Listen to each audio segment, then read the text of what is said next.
O professor Ademir Pereira dos Santos participa hoje, Taubaté em Discussão, pela cidade, pelo cidadão, aqui pela TV Câmara e pela Rádio Difusora EB Taubaté, que nós agradecemos pela presença. Professor, estamos de volta com o último bloco.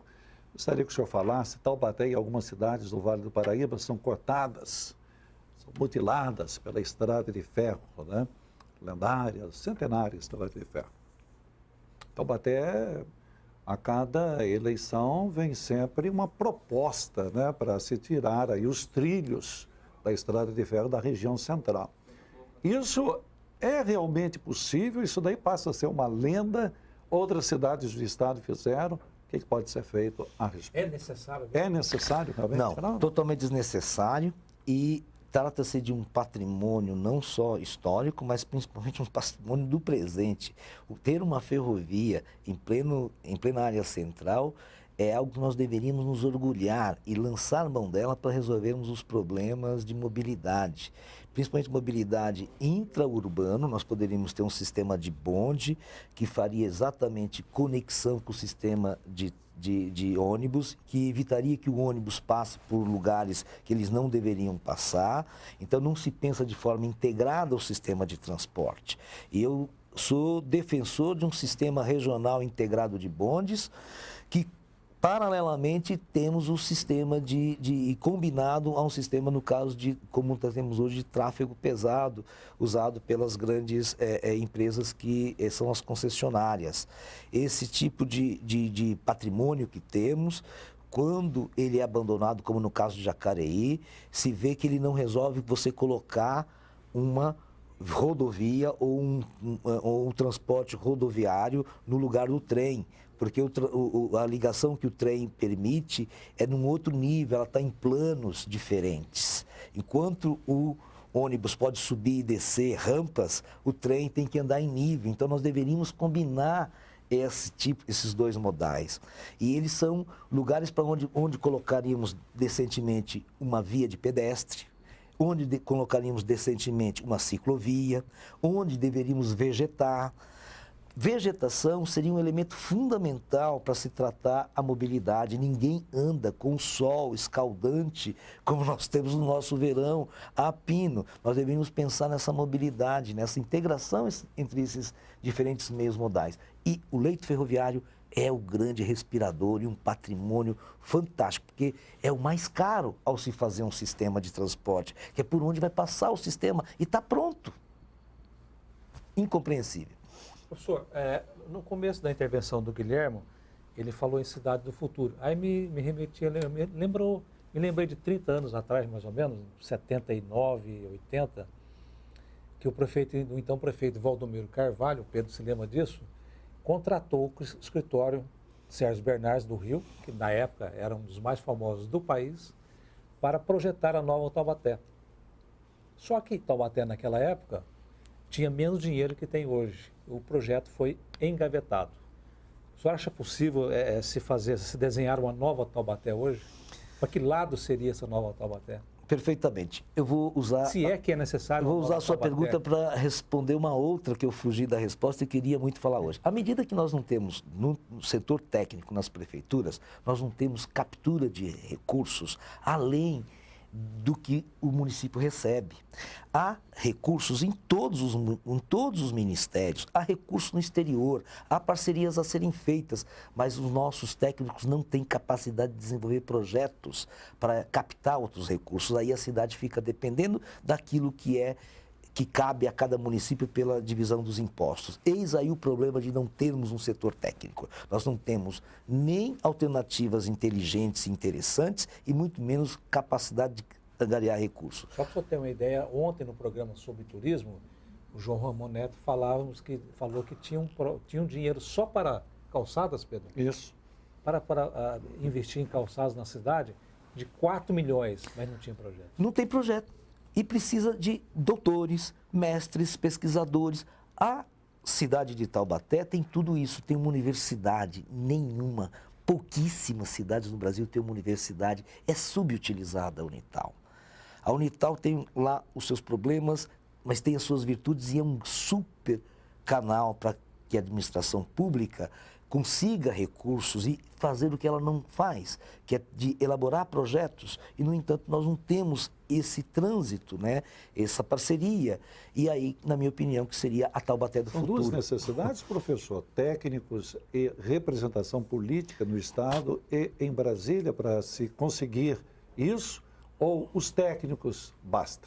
Os técnicos bastariam, caso, porque muito da verba, e a gente conhece profissionais que trabalham nos ministérios e profissionais que trabalham nas prefeituras, muitas vezes os técnicos do governo federal é que vêm atrás dos municípios e falam, olha, tem dinheiro aqui, vamos fazer o projeto, se vocês mandarem, sai o dinheiro. Mas a prefeitura não tem gente capaz para elaborar um projeto.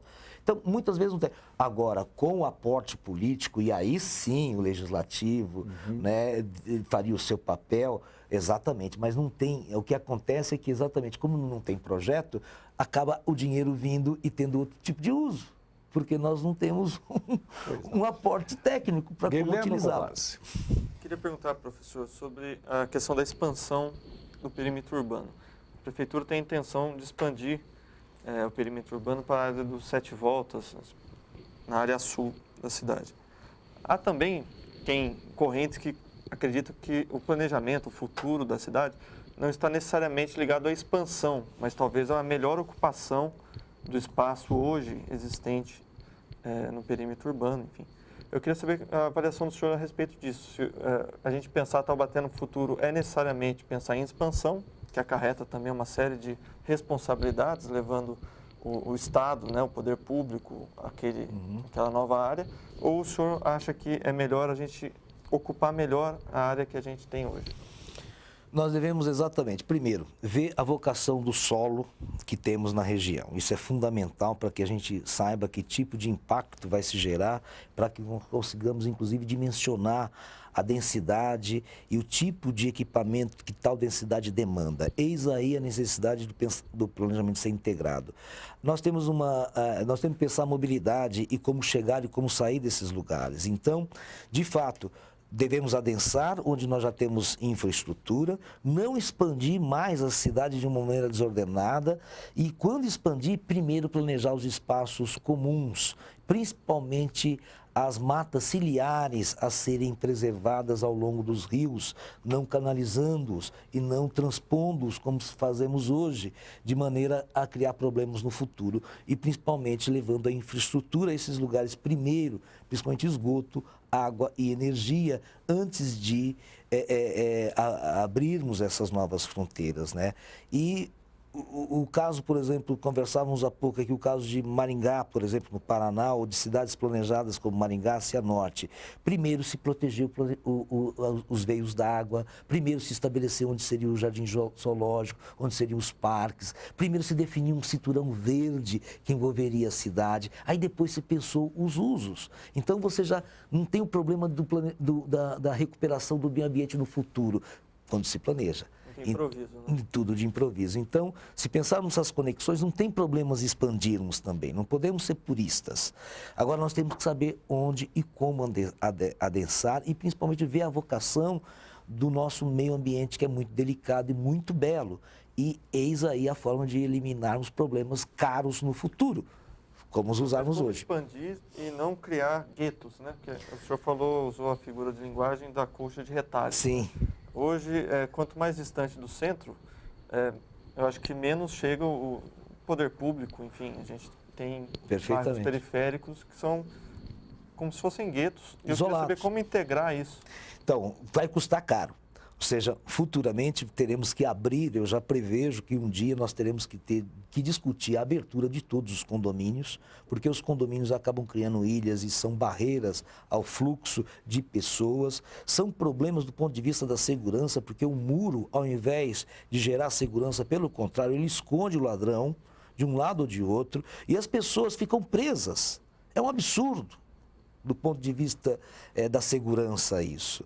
E dentro desses condomínios também existe violência, também existe roubo, né? E eles não são permeáveis. Então, um dia nós vamos ter que discutir a quebra dos muros dos condomínios. Isso em um futuro não muito distante, porque o colapso é imediato. Quiririm, Taubaté entre Tremembé e Pindamonhangaba está cercada por condomínios. E o que faz com que você priorize ou sobrecarregue as vias estruturais que existem. E elas uma hora vão explodir. E nós vamos ter esse problema à medida que a gente continue aprovando isso. Eu acho que já deveríamos começar a coibir esse tipo de investimento imobiliário intramuros. Professor, alagamentos é um problema também, né? Não só na capital, cidades do interior, como São José dos Campos e a cidade de Taubaté tem pontos de alagamento. Recentemente, dias atrás, tivemos inclusive em um bairro de Taubaté. Então, é um problema sério. Como enfrentar esse problema? Reabrir os córregos que foram canalizados, transformá-los em parques lineares, com mobilidade de pedestres e ciclistas e, principalmente, aí utilizar os recursos que temos. Há recursos para isso. Uma cidade que fez isso é a cidade de São Carlos.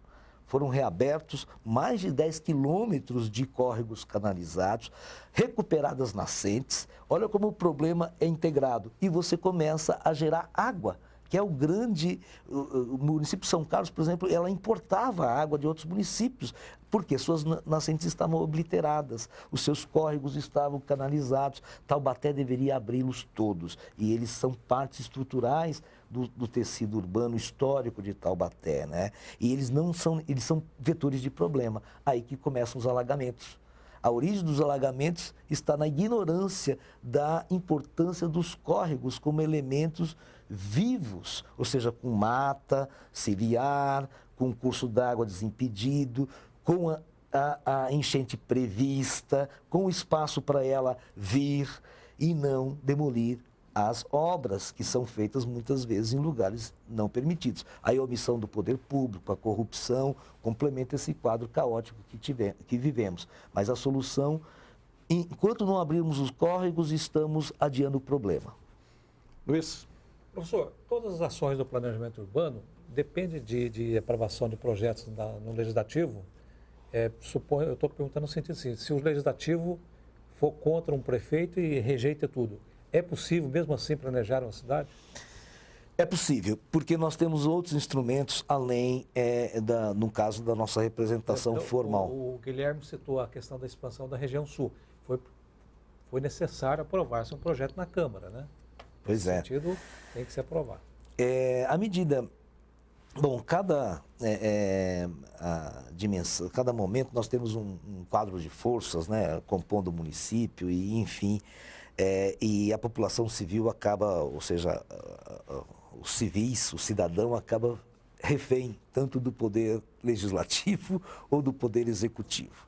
À medida que não há os conselhos funcionando, que são previstos também em lei, né, os municípios têm que ter conselhos municipais de saúde, conselho municipal de transporte, conselho municipal de meio ambiente, conselho municipal de habitação.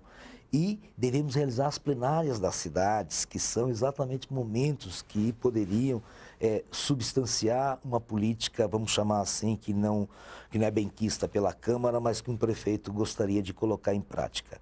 E vice-versa, ou seja, a população também pode e deveria usar esses meios, inclusive as suas entidades, suas organizações civis, que também sumiram da cena pública, né? Então, eu acho que vivemos uma crise nesse sentido, da participação e da representação. E esses poderes, o executivo e o legislativo, nem sempre conseguem canalizar os anseios e viabilizar. O poder público, ele ouve menos do que deveria? Ouve menos e não dá o poder de decisão, o que é pior, na minha opinião.